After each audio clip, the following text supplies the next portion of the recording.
প্রিয় বন্ধুরা, আমি আবারও তোমাদের সামনে উপস্থিত হলাম।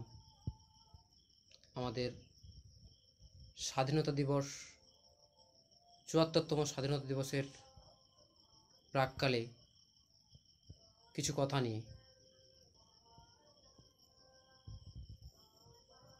১৯৪৭ সালে ১৫ই আগস্ট আমাদের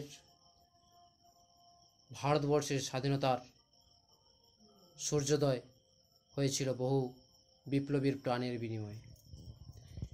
এই প্রাণ, এই বলিদান সার্থকতা পেয়েছে আমাদের স্বাধীনতার মধ্য দিয়ে।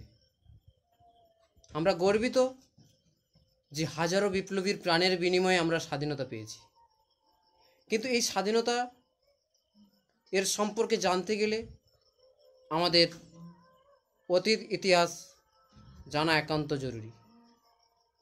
এই অতীত ইতিহাস জানতে গেলে আমাদেরকে জানতে হবে যে ভারতবর্ষে প্রায় ১৯০ বছর আগে ইংরেজ নামক একটা দস্যু বাহিনী তারা এসেছিল শুধুমাত্র বাণিজ্য করবার প্রয়াসে। কিন্তু বণিকের মানদণ্ড ধীরে ধীরে রাজদণ্ডে পরিণত হয়। নবাব এর হাতে থাকে ক্ষমতাহীন দায়িত্ব, আর ইংরেজদের হাতে থাকে দায়িত্বহীন ক্ষমতা। এই প্রয়াস তারা সফলতা পেয়েছিল, কারণ তারা খুব সুকৌশলে ভারতবর্ষের কিছু সুবিধাভোগী মানুষকে তাদের করায়ত্ত করেছিল। কিন্তু এই প্রয়াস সবাই মেনে নেয়নি। অর্থাৎ ভারতবর্ষের ১৩৩ কোটি জনসাধারণ কিন্তু এটা মেনে নেয়নি। সবাই চায়নি যে পরাধীনতার শৃঙ্খলে বদ্ধ থাকতে। তাই ভারতবর্ষের এই স্বাধীনতা আন্দোলনের জন্য সর্বস্তরের মানুষ, কবি, সাহিত্যিক, লেখক, সৈনিক এবং সাধারণ শ্রমজীবী মানুষ তাদের প্রচেষ্টা এবং প্রতিবাদী কণ্ঠস্বর যেন চিরায়িতভাবে প্লাবন এনেছিল এবং ইংরেজদের মনে একটা ভয়ের, সন্ত্রাসের বাতাবরণ তৈরি করে দিয়েছিল। তারা আমাদের ভারতবর্ষের মানুষকে কিছু দুর্বলতার সুযোগ নিয়ে ধীরে ধীরে কায়েম করে তোলে তাদের সাম্রাজ্যের বিস্তার। তারা ভারতবর্ষকে নিজেদের আয়ত্তে রেখে ভারতবর্ষের সম্পদ লুণ্ঠন করতে চেয়েছিল, ভারত মাতার সম্ভ্রমকে ভুলুণ্ঠিত করতে চেয়েছিল নানাভাবে। কিন্তু বিশেষভাবে আমাদের ভারত মাতার শৃঙ্খল মোচনে, পরাধীনতার শৃঙ্খল মোচনে ভারতবাসীকে একটা স্বাধীন রাষ্ট্র উপহার দেওয়ার জন্য বহু বিপ্লবী, নেতাজি সুভাষচন্দ্র বসু, ক্ষুদিরাম বসু, প্রফুল্ল চাকি, ভগৎ সিং, মহাত্মা গান্ধী, অন্যান্যরা তাদের যে আন্দোলন, সেই আন্দোলনকে রুখতে পারেনি ইংরেজ সরকার। তাই এত বছর শাসন শোষণ চালালেও একটা সময় তাদেরকে ভাবতে হয় যে ভারতবর্ষের বুকে সাম্প্রদায়িক সম্প্রীতির দেশ। এখানে তারা চেয়েছিল যে হিন্দু এবং মুসলিম এই দুজনের মধ্যে একটা বিভেদ তৈরি করতে, যার ফলস্বরূপ তৈরি হয়েছিল সিপাহী বিদ্রোহ। আর কিন্তু সেখানেও কিছু লাভ হয়নি। ভারতবর্ষের মানুষ বুঝে গেছিল ইংরেজদের এই চক্রান্ত। তাই তারা কি করলো না, সবাইকে সংঘবদ্ধ করে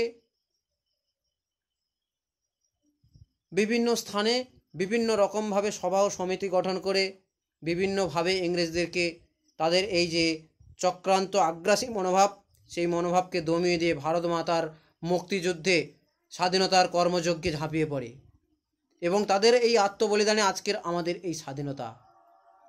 সত্যি আমরা গর্বিত এবং ধন্য তাদের জন্য, চিরকৃতজ্ঞ তাদের কাছে, যাদের রক্তরাঙা পথে এই স্বাধীনতার সূর্যোদয় আমরা দেখেছি। কিন্তু আজ আমাদের বলতে অবাক লাগে যে আমরা কি এই ভারতবর্ষ চেয়েছিলাম? এই ধরনের স্বাধীনতা চেয়েছিলাম? আমরা তো চেয়েছিলাম সেই ভারতবর্ষ যেখানে থাকবে না কেন ধর্মের বিভেদ, থাকবে না কেন সাম্প্রদায়িক ভেদাভেদ, থাকবে না কোনো ধনী গরিবের ভেদাভেদ, থাকবে না কোনো বিভেদের রেখা। এক জাতি এক প্রাণ হতে চেয়েছিলাম আমরা। কিন্তু আজকের বর্তমান আধুনিক সমাজ ব্যবস্থার নিরিখে দাঁড়িয়ে ভাবতে বাধ্য হই যে আমরা কোন ভারতবর্ষে আছি। এটা কি সেই নেতাজির ভারতবর্ষ? এটা কি সেই ক্ষুদিরামের ভারতবর্ষ? নাকি ভগৎ সিংয়ের ভারতবর্ষ?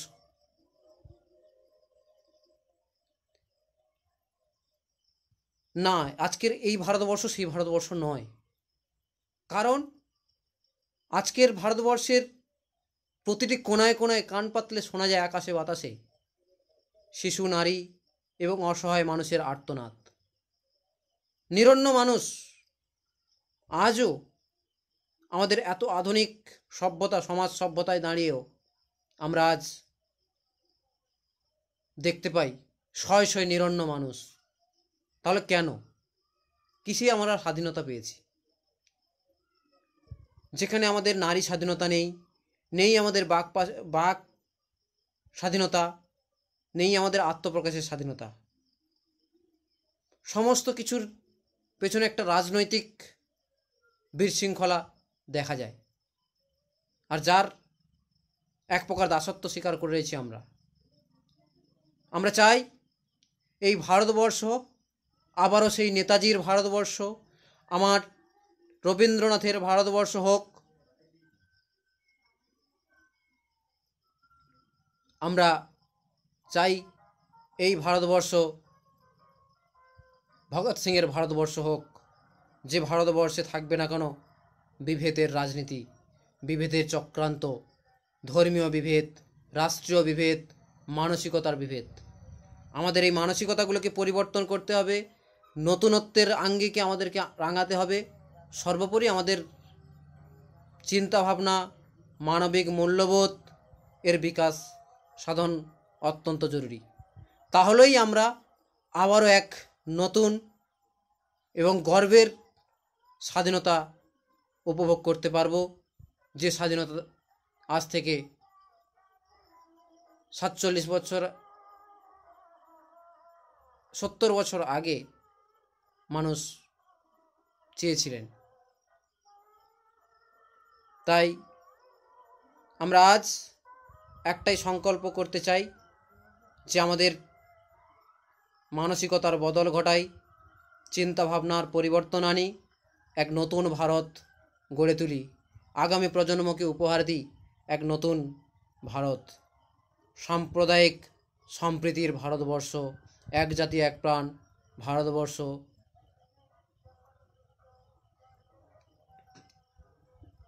নমস্কার, জয় হিন্দ, বন্দে মাতরম, ভারত মাতা কি জয়।